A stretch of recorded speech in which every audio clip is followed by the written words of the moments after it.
Hello, everyone, and welcome to the Radiant Black podcast. This is a podcast focused on the Radiant Black series and the Massiverse universe, a series by Kyle Higgins and Marcelo Costa. Today, I'm joined by Ali. And Charlie. How are you guys doing today? Excited to talk about the 12th issue of Roguesun? Yeah, it's been a long time coming. I think it's no secret that we're all pretty big fans of Roguesun, and issue 12 does not disappoint. It's a great finale for this arc.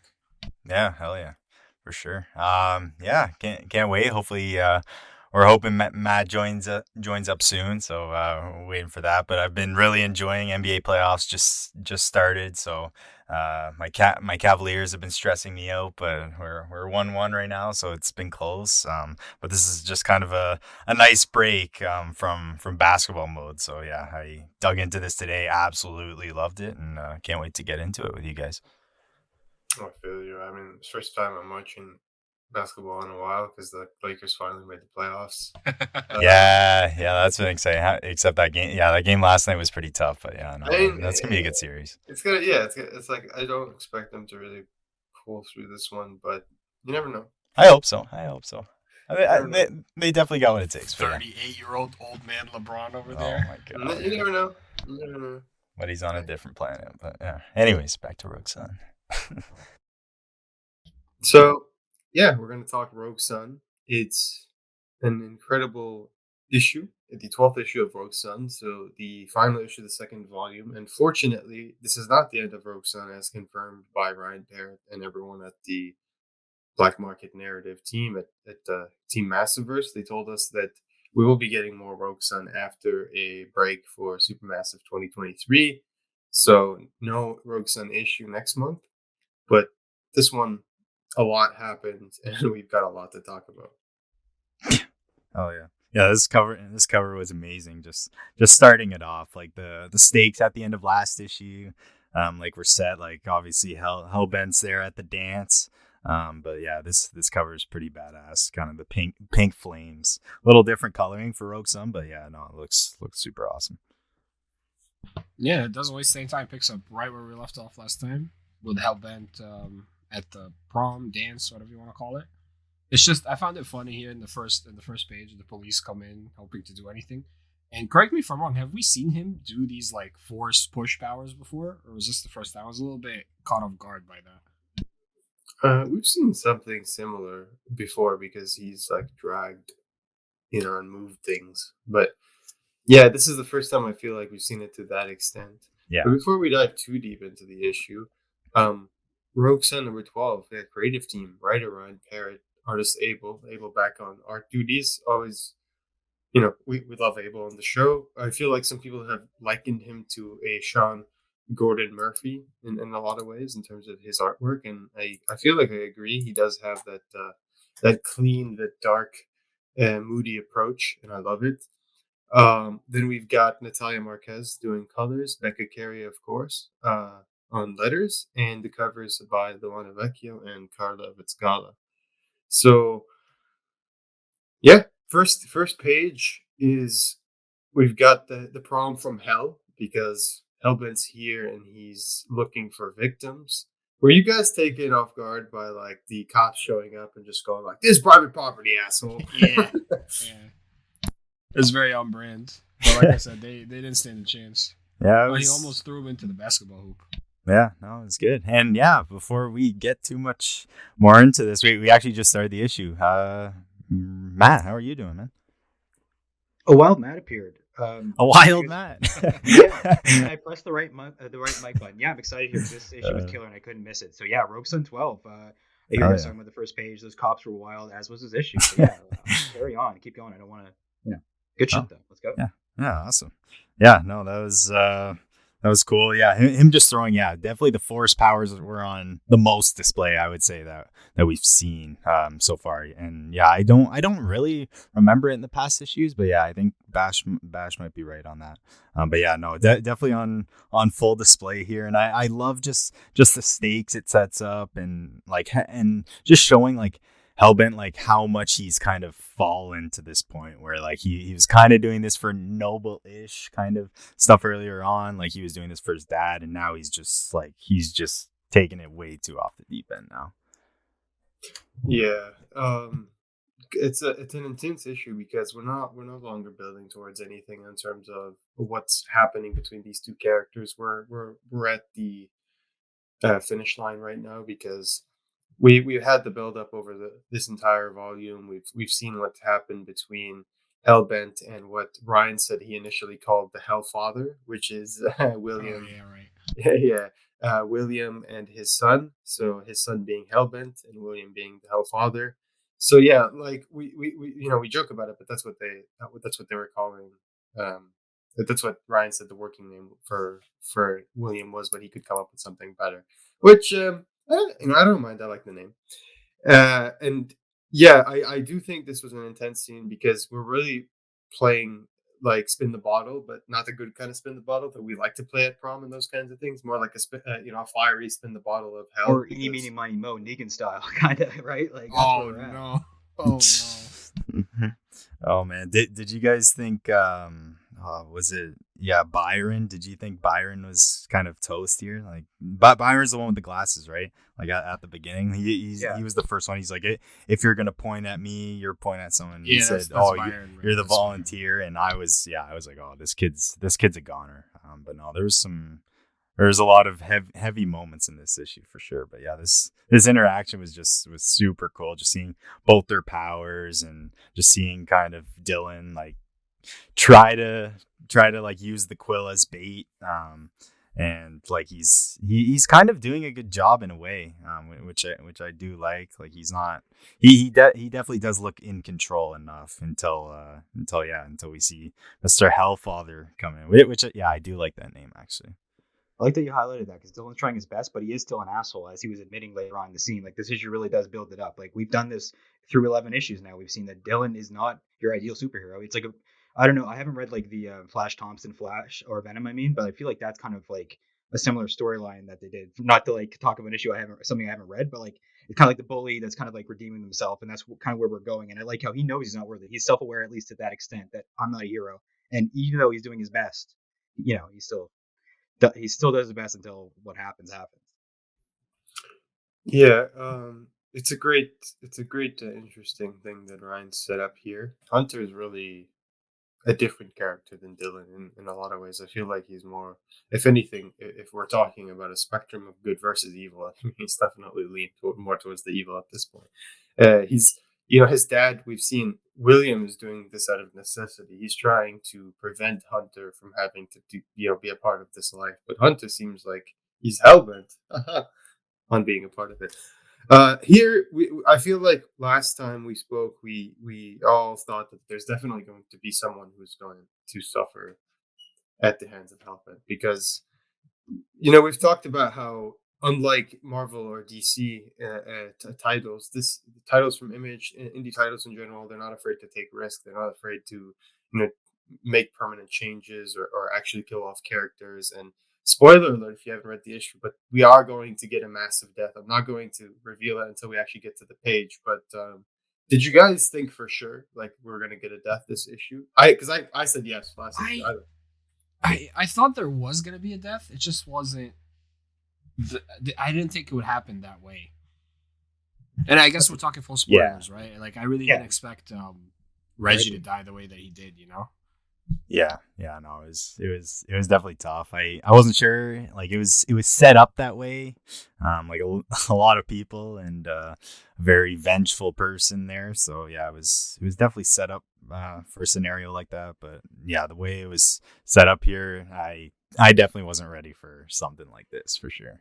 Yeah, not to eulogize him right now, but like Reggie Gigas, he had a slow start. Like he was a Reginator, right? Like he was kind of like a meme character, and then you lose a meme character like that. Like, it's a real loss. Like it's like Jesus, and we have two of these nerd characters like Reggie and Byron kind of serve a similar purpose, and do you really need two of them? So one was expendable, and it was sad. So like I'm not gonna skip the lead here, but yeah, it was a hard death, and like that changed my outlook on the character for sure. Let me add to that. It kept me on the edge of my seat because, like you said, Bash, it was set up from last issue that like something bad is gonna happen. We just wasn't sure who. It could have been Vanessa. It could have been Vanessa's like date. Could have been so many. It could have been a random person. So the whole time I'm just like at the edge of my seat, like who's gonna die? Who's up next?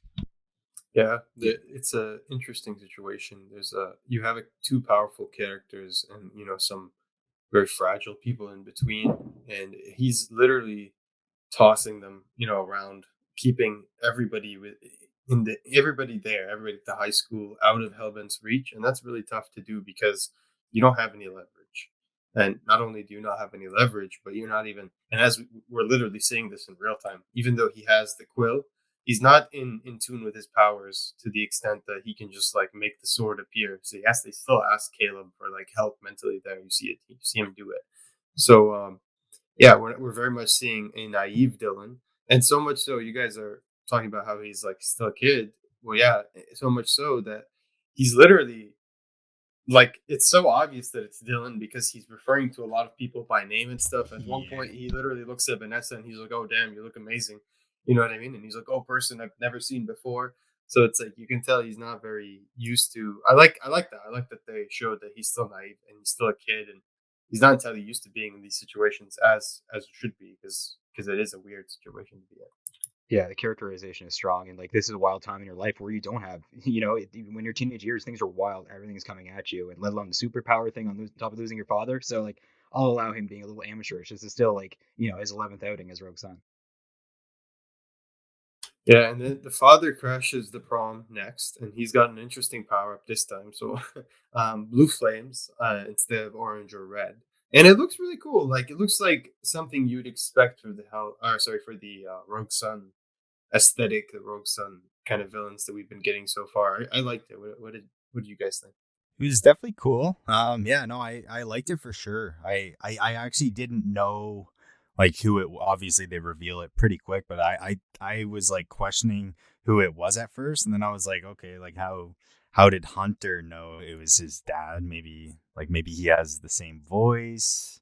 But I don't know. Maybe he could just sense it through their powers. But no, it was definitely a cool, a very cool kind of aesthetic and kind of bouncing because you can also bounce like the blue colors off the orange. Like it looks really cool like later on in the fight scenes and stuff. So yeah, I liked it. Yeah, it reminded me of Tank Death Knight from World of Warcraft. I don't know why. Oh It's no, probably the blue colors, like the way he came in. He definitely seems a lot more like armored than Hellbent. yeah, But almost yeah, like a torn Death yes, Knight. yeah, like a Tauren Death Knight tank. Exactly. I'm not even sure if that was possible, but Yeah, no, that's what it looks like. he was a beast. That's what I was like. How does like his son recognize him like in this like beastly costume? But I guess like he knew he was coming.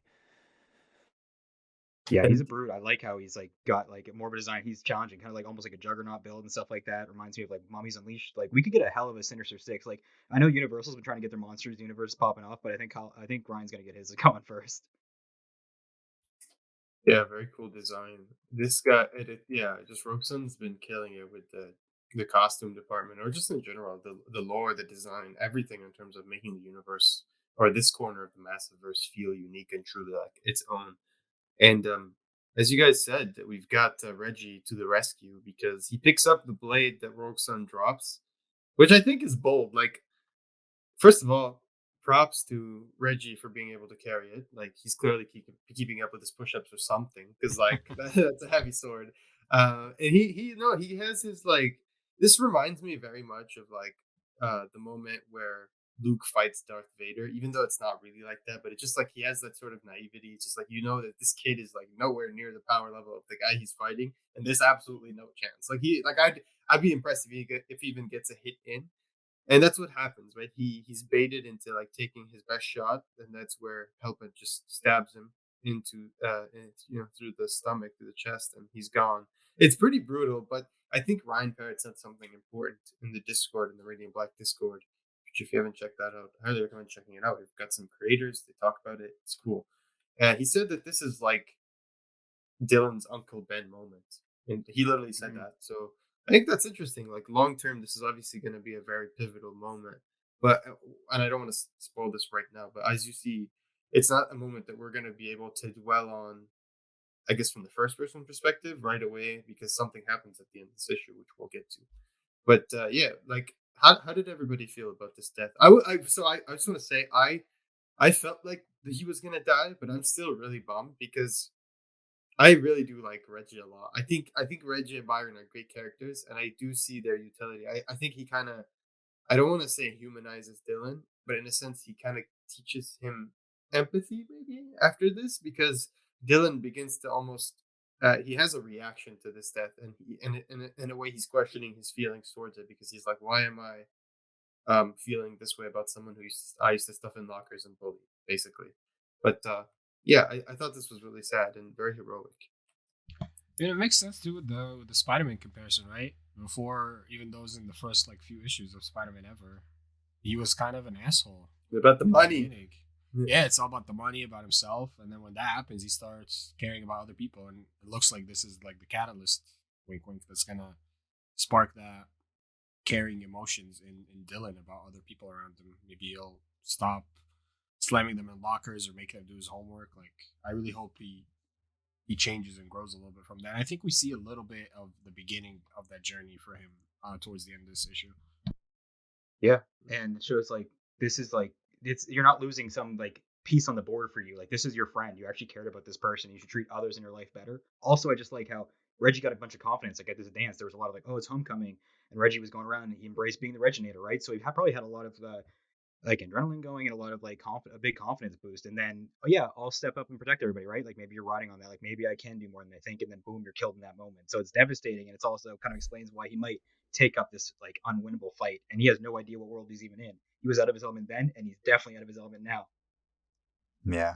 Yeah, for sure. I also I love it here, and like obviously after Reggie dies, like he's pissed, but like you can see his eye like in the helmet, like when Caleb asks for the powers, and as we get like a very Doctor Strange looking move here by Caleb. But yeah, he says give me the Sunstone, we will avenge this boy. And like I just felt like Dylan, like he kind of like at that point, like he tried all he can do, and he's failed at this point. Like his friend that he didn't really think of as a friend at the time, but could look back different. Is like, yeah, he's just devastated, and he's just kind of given up at this point. So yeah, he just kind of gives him control, and yeah, lets him go loose. But yeah, what'd you guys think of Caleb getting the Sunstone here? Let me just say real quick, when he did this whole like hand signs with the force going around him to take control of the body, I thought that was very sus. I don't know why, because we've seen him slightly take control of the body before. We've seen what's Dylan's dad name? Oh my god, Marcus. We've seen Marcus take partial control of his body too, and they never had to do this. So like the moment I saw him kind of almost casting a spell, it felt very sus to me. I was like, something's not quite right. He knows more for this. Yeah, he knows more about this than he's letting on. He's been trying. That's a really good guess. Not a good guess. Like that's a really good observation, actually. Like I thought he was just having a Sailor Moon moment, but no, I think because he hasn't been Roguesun in a while, like fully. I mean, he did take it on for like a second with the battle with the like a little bit here and there. But no, yeah, it sounds like he's like letting someone know. He's like, by the holder's word, our bond is forged. So it's like he's like, look, I convinced him now that we like I have his consent basically, and it's just like, who are you saying this to? You know what I mean? Like, yeah. This next page reminds me of like Devil May Cry 4, when you're like Nero and you get all these abilities, but they're basically based on Dante's abilities. And here it's like, this is the most immortal Iron Fist I've seen the book get, in terms of like beyond like saying there's multiple wielders of the Sunstone. You get like all these different weapons that you see just very quickly. You don't really see him do too much, but then he switches back to some shield which gets cracked from the Hellfather, and then he grabs the sword. So it seems like this is basically a little montage teasing that the Roguesun, there's still a lot to learn, a lot more than we think. And I think this is going to be interesting, because you see a little scene of Dylan almost getting sucked into like a hell portal there, right? Like he's going into the stone. I think that, like conceptually speaking, that the stone will serve as like existence kind of in the Roguesun sphere. So now, like, instead of the robot, he'll probably be in there learning from different previous wielders, or looking to help for help from Marcus, I presume is where we're going, right? Like, I think that's where we're headed. Family reunion. Yeah, we saw that Daredevil cover in the Discord coming up with him in hell with his father, right? And I feel like that's where we're aiming. Basically, this is his own kind of hell, stuck with your dad who you hate, and other like, bro, I don't know. So Caleb is kind of a dick. So we know that like 3 of these rogue sons are kind of douchey. So who knows what the rest are? And has Caleb mentioned he knows Marcus at all? Because I feel like he would. Like they would have crossed paths at some point. Because Marcus was Roguesun for quite a while. Possible. I mean, who I knows who think was speaking? Caleb's been very like he's been very smart about what he's not been letting on. You know what I mean? He's very careful about what he says. Doesn't reveal too much. So I think that's why another reason I've been very suspicious about him in the previous issues. Plus, if you look at what happened with his dad, how he had to go and save his sister, that's kind of what he's doing now. It's like, you're not worthy. I'm taking your place, bud. Like, that's what he did with his dad, and that's what he's doing now. Oh, that's a good point. Yeah, I didn't think about it that way, but you're right. Yeah, and in a lot of ways, like Dylan gives up.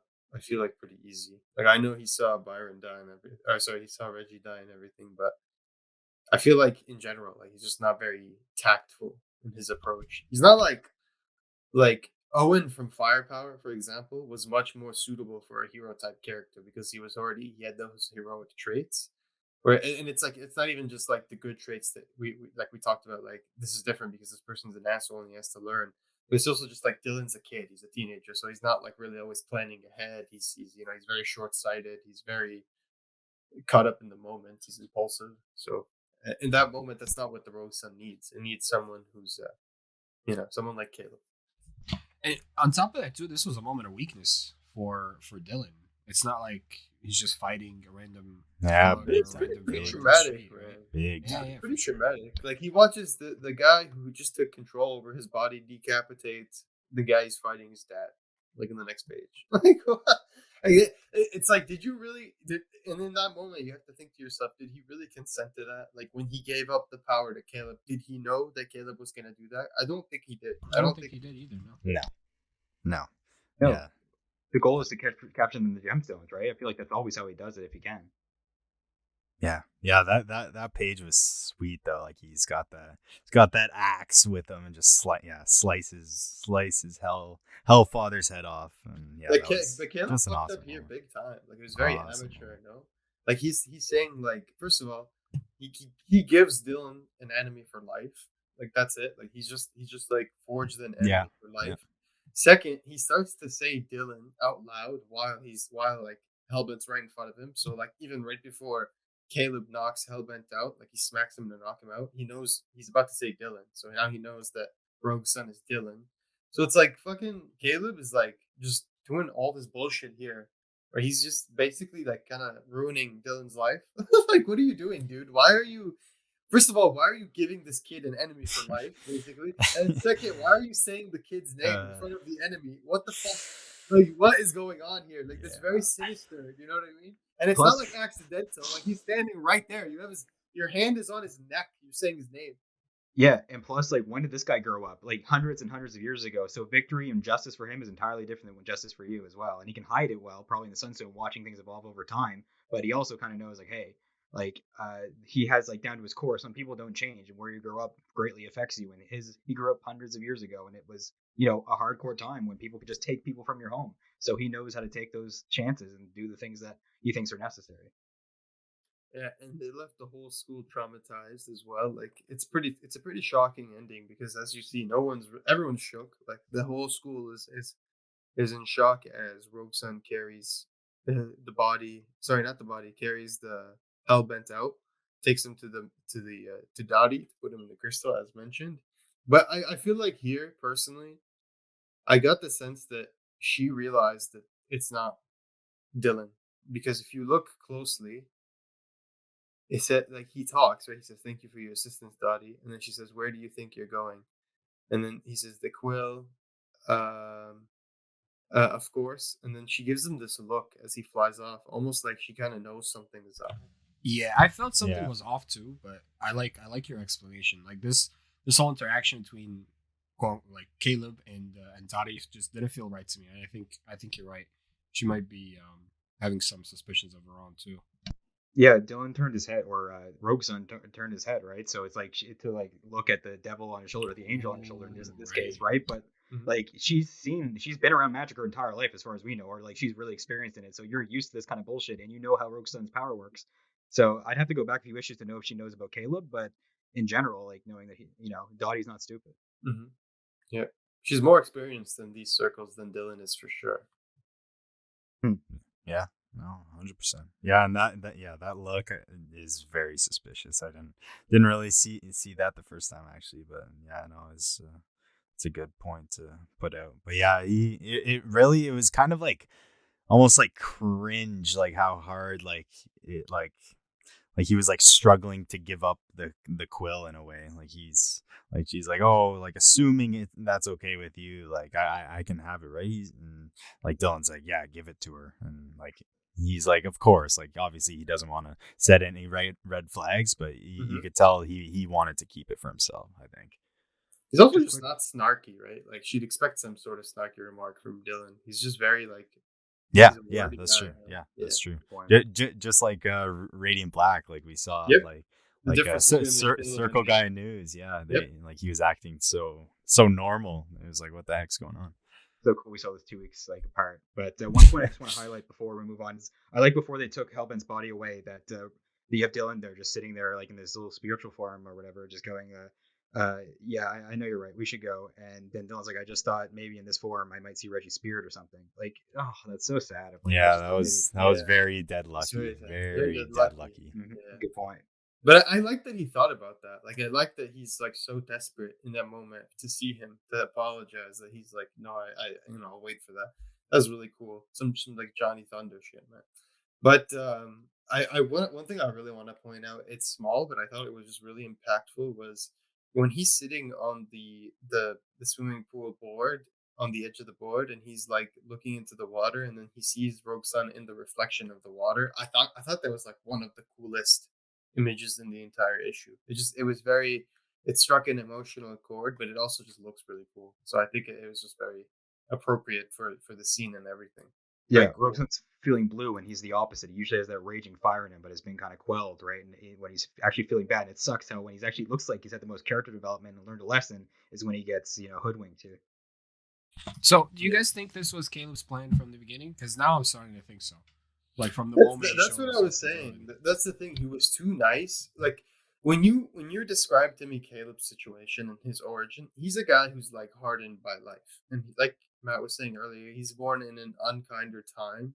So it's like, why would he be nice? Like people back then just generally weren't nice. Hell, someone just literally tried to take your sister, and your dad did nothing about it. So it's like, why is he just like suddenly all of like maybe the only thing I can see is maybe he has some sort of like unspoken bond or empathy with Dylan because he sees himself through him because he also struggled with wielding the Sunstone. But that's projecting because we really don't know anything about Caleb, like nothing other than his origin, which you have to understand he gave through his own words, right? Which is like his truth. So it could be lies. Yeah. Yeah, or it just could be like his truth at that moment. But we haven't seen that was when he was a kid. We haven't seen what his truths were as an adult. We haven't seen how he changed, how his origin made him a jaded person. Because like presumably you go from being someone in a state of no power that's traumatized from that, and then you get all this power. Presumably you're gonna want to address that issue that fucked you up, right? You're gonna want to go back to those people and probably do something. So it's like I wonder what did he do after he got the Sunstone? Like Caleb, how did that change him as a human being? We've seen that Ryan said one of the most interesting thing is that like about Roguesun is that all the wielders think that they're good guys, just that they all do it their own way. And that reminded me of, like Jeff Winger community. Like he thinks he's genuinely a good guy, right? Like he's like, so it's like in a lot of ways maybe they're like that, where they're kind of an asshole, but they genuinely think they're good guys. Where like what they're doing is like for the better. So and Marcus was certainly that way, right? Like Marcus was definitely that way, and he was even if he wasn't literally manipulating Dylan, he was very controlling. Like if given the choice to take over his body, would he have? I don't know. He asked for it. He Yeah. asked Dylan to take control, and Dylan was like, "Hell no." And They'll give you backsies though. and yeah, actually, like he also asked last issue as well, I believe, like when he was fighting the doorman. Right. He was fighting the that's what made us doorman. He's like, suspicious at the yeah, beginning. yeah, Dylan, you're outmatched. Like, give me control, and I'll take your life, or whatever. I'll win the day. So yeah, that was He's just very very sus. He was just like too good to be true. Kind of like looking back, like coming in, like, oh, he's just like a perfect role model. Like knew how to get along with Dylan so well. Like who just knows how to get along with Dylan like perfectly like that. And that's a theme that's prevalent in this book, is that like there's people who are swayed by powers, right? Like we see that in almost every single character that we've seen. Like Suave, who literally shows up in the next page, is a character who is similar, right? His mom, exactly. And Marcus, in a lot of ways, because he uses that power to justify his behavior. So in a lot of ways, we see different people struggle with like power in their own ways, or with like maintaining that power. And here, it's interesting to see that like foiled through different villains. I think that's really cool. Like you have Suave, who's struggling with that in a kind of a similar but different way to Hellbent, right? So it's like I'm very intrigued now to see what goes forward. What happens moving forward with Suave and with Morningstar, who I'm assuming that's who we get in the very last page. Yeah, he looks awesome. Kale from League of Yeah. Or something from Diablo. Definitely something Blizzardy. Like this whole comic reeks of Blizzard, and I love it. That's why this part of why the aesthetic of the series kicks so much ass. It's a great page. Like that's a very powerful, badass page. Very like I don't know. I can't even begin to guess what kind of powers the Morningstar has. I mean, they're flying. They're literally in some sort of different dimension. And didn't they say that there's two things that are important? They mentioned this in the other section. Is that this is kind of important for the next arc because this is the status quo moving forward. So the Roguesun going into Supermassive 2 is in fact Caleb. And do you guys remember I asked you that? Remember when we were recording a few episodes ago? I was asking you, who do you guys think is the Roguesun on the cover? And we were like, oh, it's Dylan, and Caleb's the other one. And now it's interesting because it's actually Caleb. So Caleb is the Roguesun that's going to be showing up. So we're not going to see them meet again. I was just about to say that, man. It's gonna be like cool and awkward at the same time.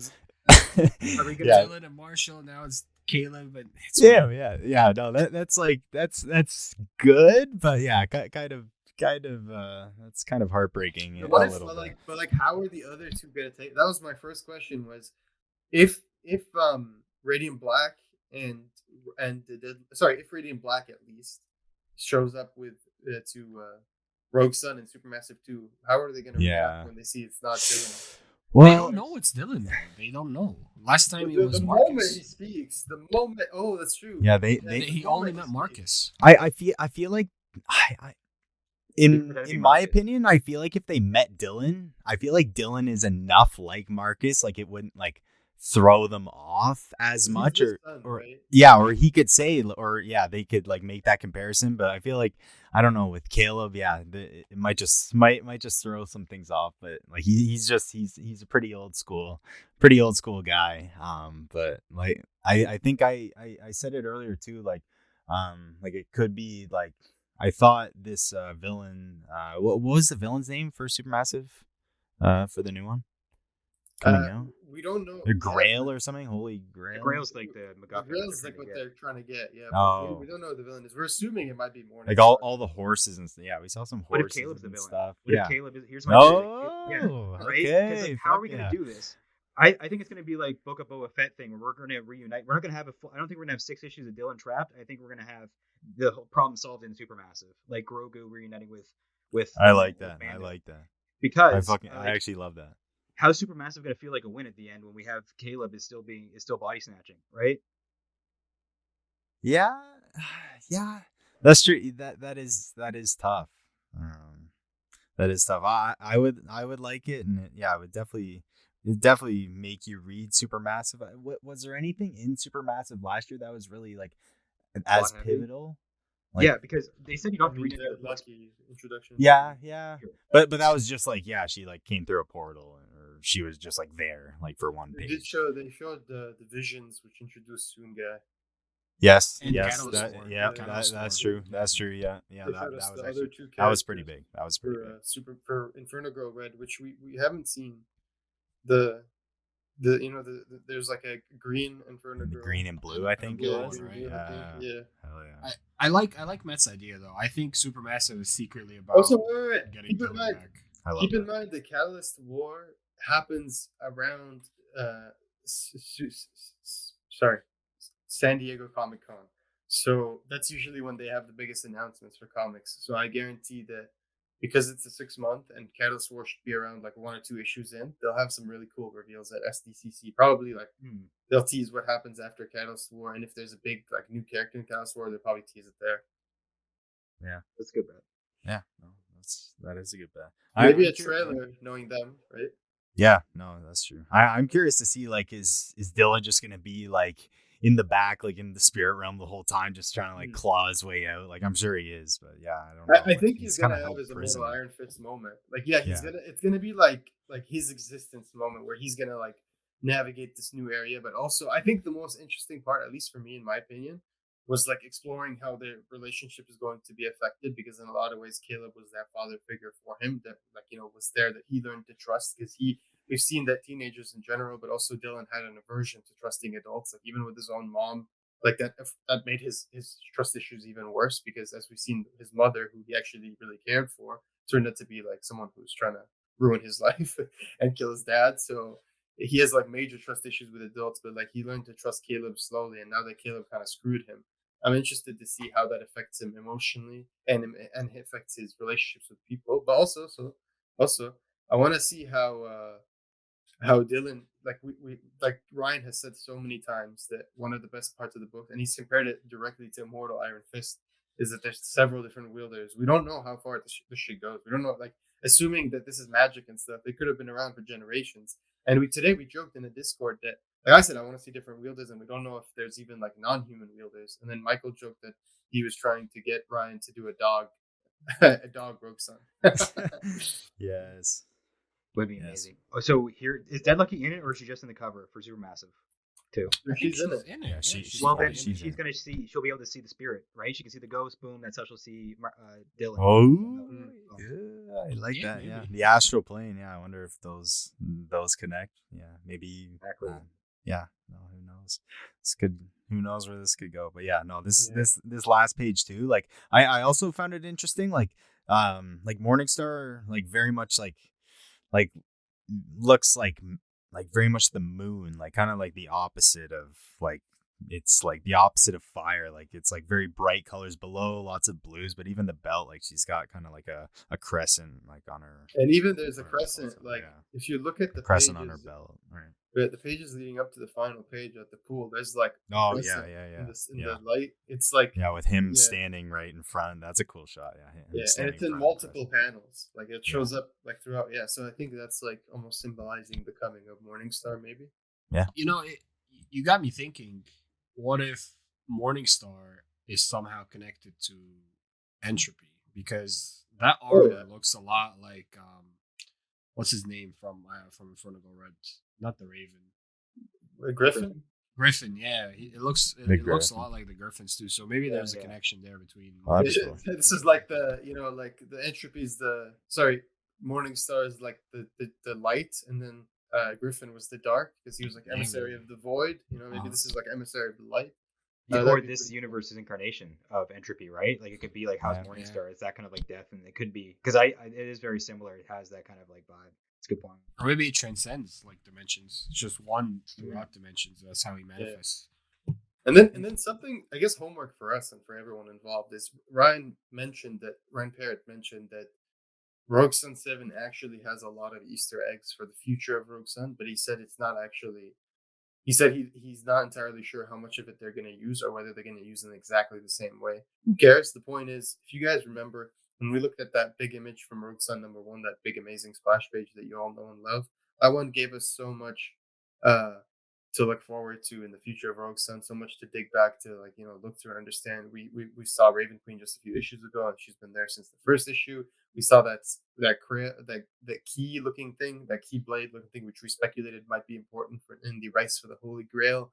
The Finnegan roots there. So many characters have been teased there far in advance of their appearances. So maybe it's time for us to do a reread of Roguesun and re-explore all the teasers and Easter eggs that are in that issue, considering it was Ornet's first appearance, and there's all those time shenanigans. I, for one, can't wait to do that, and I'm very excited. What do you guys think? Yeah, no, totally agree with that. Can't wait to go back and pick out those little points for sure. Yeah, I love series that purposely leave crumbs that usually end up leading somewhere. Even if they don't, it's nice to have like little what ifs. But oftentimes here, like everything has a purpose in the Massiveverse, as we've seen. Nothing's really done by mistake. Yeah, still waiting for that centaur with the fire sword. Maybe that's a Roguesun. Maybe a Roguesun. Yeah, I always forget his name. But I forget too. Yeah, still waiting for Hecarim. that. Still waiting for that. Anyway, Roguesun Volume 2. We're getting a cover with Hellbent on it. It's called Volume 2 is called Hellbent. So there you go. It comes out May 17, 2023. Make sure you get one pre-ordered. Cover price $16.99 US. It collects Roguesun issues 6 to 12. So there you go, guys. It's been a fantastic series. We couldn't recommend it enough. Of course, get your friends to check it out, and you know how we do here. Once that volume comes out, we'll do a giveaway of it. And before we head out here, we're just going to give an update of the news in the Massiverse this week. No One #2 just came out, and if you haven't read it yet, there's the podcast episode that came along with issue 2 has Ben Kern in it, and they haven't announced who the voice actor is for Ben Kern, but Kyle Higgins has been asking everybody asking people in the Discord to take a guess, and there's been a lot of really good guesses. Some people have said Thomas Hayden Church. Some people have said Washburn. Some people have said I said it was Kramer from Cal, I think, but I don't think that's who it is anymore. I think Thomas Hayden Church would be cool. They've gotten some really big people, so I would be surprised. He's good, and I feel like he's gettable. Although he barely showed up for Spider-Man No Way Home, but if we can get him on the podcast, that'd be rad. He's got a really a great voice for that kind of stuff. But the guests have been good. That's why joining the Discord is fun. It was really cool. Ryan was talking to a bunch of people, including myself, about this issue and giving like really good feedback and insight. So yeah, definitely join in if you want more of the no one fun. This series breaks the comic medium and kind of like extends in so many ways into Twitter and incorporate that kind of stuff. And it's really cool just to get different aspects of it with basically the fourth wall being shattered. Yeah, check out our Patreon. We really appreciate everyone who supports our show directly. We've got Radio Blast Podcast at patreon.com.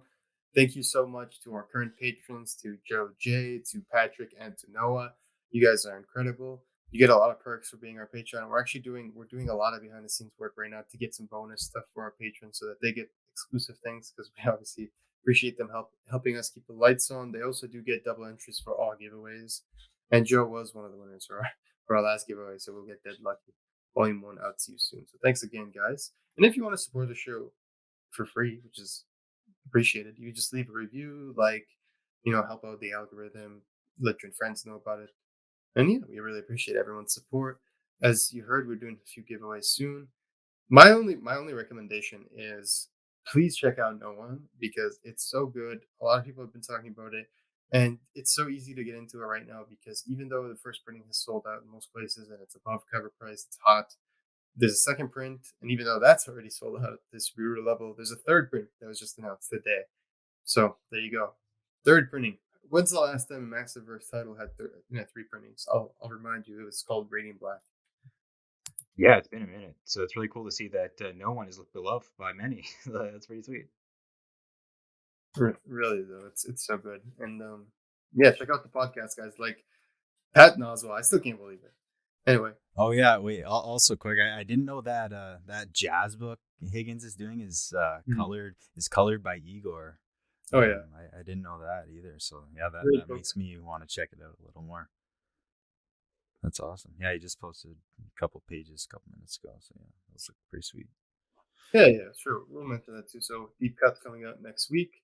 From today, I guess I'm not sure when this episode will come out. I guess it'll be out around the time this episode comes out. But Deep Cut's 6-issue miniseries coming from Image Comics by Massiveverse creators, writing team Joe Clark and Kyle Higgins, who've co-written several issues in the Massiveverse, Radiant Black and other books.